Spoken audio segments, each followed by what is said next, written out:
Hello, welcome to Skull RPG Podcast. My name's Dwight Skull, My name's Jacob Skull. and today we're going to teach you how to tell Tell your your story. story. So, Dwight, how would you handle the very, very tropish thing of there's a magic sword or a magic ring or a wand or a lightsaber that the players have to go get and grab that's a little bit better than what I Sure. just said?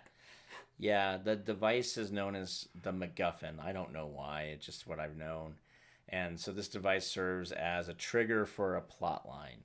So if you think about King Arthur legends, you have Excalibur, whether it's in the Lady of the Lake's hands or it's stuck in a stone.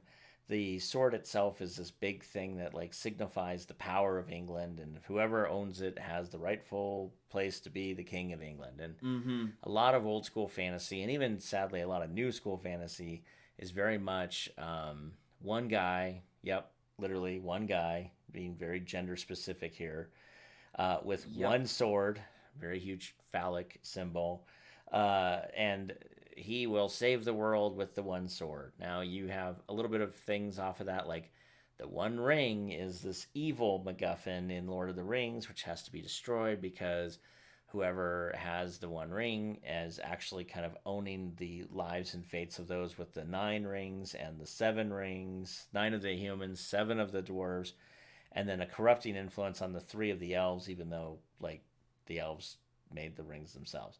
Uh, Mm-hmm. so lightsabers and the Force kind of act as a weird MacGuffin for Jedi, where not everybody has access to the Force, and part of your right as a Jedi is to make your own lightsaber.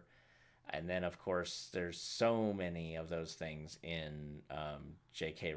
Rowling's work in Harry Potter. Like, it's a wand, it's a port key, it's seven Horcruxes, it's three Deathly Hollows. It's oh my god, it was really one of those like I'm stuck writing. I need a MacGuffin to get me out. Magic Griffin to save everybody because of the healing tears. Yeah, it's you're not familiar with the term Deus Ex Machina. Machina. Yeah. So Deus Ex Machina is a Greek term. It means God of the machine, and what that really means is in the Greco-Roman plays back in the day, they would write themselves into a corner. I almost think on purpose. Like they would just ramp up the conflict until And then Zeus shows up, which is literally some guy getting hoisted from a crane with a yep, mask to be Zeus. Hence, God Save from the Machine is a giant crane that the gods used to be on. right. You have a guy dressed up as Zeus being lowered down from a machine. And so the Deus Ex Machina is the god of the machine, meaning, well, only the gods can get us out of this mess right now. And then they do something unbelievably stupid and impossible because they're a god. Yep. And we're ending the play. Now, that said, don't do that. So, what I'm going to tell you is finding a MacGuffin needs to be a small MacGuffin. It cannot be it cannot be the One Ring. Okay, now if you're going to play the One Ring, that's fine. But the story about the One Ring is not finding the One Ring. That's the story of the Hobbit, and even then, it's so anticlimactic. That's kind of the point, actually. At least in that regard, Tolkien did a really good job. Like this Mm-hmm. biggest bad thing is just like this trinket, and no one cares about it until he tells you, "Oh, yeah, that trinket, yeah, that's going to destroy the world. So you got to Yeah. go get rid of that. Thanks." But it's not the point. Like the ring, the MacGuffin in the Lord of the Rings is never used. Yeah, but if you're gonna do something in Tolkien's world, there's several smaller MacGuffins that you could use for this, which would be Sting would be a great example. Right. Which is Sting, if you're not familiar, is a sword that is baned against orcs or Which glows goblins. blue when it's Frodo's sword that glows blue at Yeah. any time that orcs are near. Yeah. You could Mithril chain could be that. So what you could do in your gaming sessions is you could have a thing where you need to find something in order to accomplish something. So you see this in a lot of side quests, right? So think a Legend of Zelda or a Witcher 3 or any of these games like this. I mean, where it's like, okay, you need to save so and so's sister from a plague. Perfect.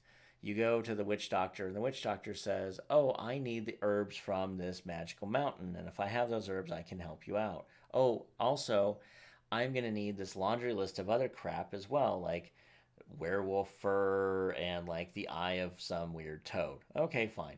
So now I have 3 places I need to go. So I need to go to this mountain to pick this weird flower. And of course, there's monsters on the way up there. And I need to go, obviously, beat down a werewolf for his fur because, heaven forbid, he just lets me cut a little bit of lock of hair off of him and we can part as friends. And then I need some weird toad thing, which looks like tons of survival checks and weirdness and fighting weird things in a bog and a swamp. Or maybe just malaria. Who knows what I'm fighting? Point is, I get all those 3 things. I come back to the weird person, and then if the DM's being really nice, the person makes me the magical elixir, and I can go on with my merry way. If the DM's not being so nice, the magical hag actually had me get a bunch of stuff for her to have some sort of like ascending potion, which she's going to drink right in front of me and try to ascend into some weird demigod that I got to go beat down. And then, of course, after I kill her, on the back patio or something is the cure to my sister's poison just sitting on the shelf because the witch had it the entire time. But hey, since there was an adventurer here, I might as well use him to go get some stuff for me. I might as well try to become a deity. Well, hey, adventurers are used to coming in and having to get 3 things, 4 things for their sister anyway. So why not? No skin off my nose if the girl dies or they do, right? I mean. So anyway, there's 2 ways you can play that nastiness if you want, which is kind of evil and sadistic. But that said, that's what you would want to do is a series of small little items that are important. An ancient magic book that has the information you need, a diary that has the information you need, a big sword that it basically is used for a purpose, right? You're not going to give your level 1 player like a plus 12 sword. It breaks the game.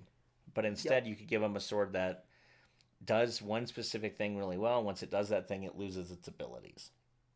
But it can't be used much for anything else, Or something like Sting, where its ability is alertness. And after that, it's a normal magical sword, maybe plus 1. Which is fine. But its ability is, it lets you know that orcs are within X amount of feet. It does do damage against orcs crazily. But Lord of the Rings is really bad to try to base a D&D game on because you got level 1 hobbits with level 17 elf and a level 12 dwarf and an angel, because that's what Gandalf is he's an angel, Tolkien's equivalent of an angel. Yeah, and a level 45 angel who works really hard to not do anything that he can do. He casts a light spell and collapsed the bridge on him with the... Yeah, that was XP. That was XP hunting. He's like, we could kill this Balrog demon for all the XP and ascend. But anyway, the point is, I would not want to create a game where, I have 4 players looking for the one ring that has 1,000 uber powers that has no real harm in using, and then they all fight to the death over it. And now I have three characters rolling up new characters, and 1 player with this uber ring who's now a god or 10 levels higher functionally than he or she should be. Everybody else is begrudgingly and maybe trying to backstab that guy in his every sleeve. time, right? So you've created more problems than it's worth. So I'd rather use small little McGuffins that are used for plot devices in the game to move the game forward, not as things that your players will keep forever. Mm-hmm. That's how I use McGuffins in a game. Hey, thanks for listening. And for more resources, please go to skullrpg.com.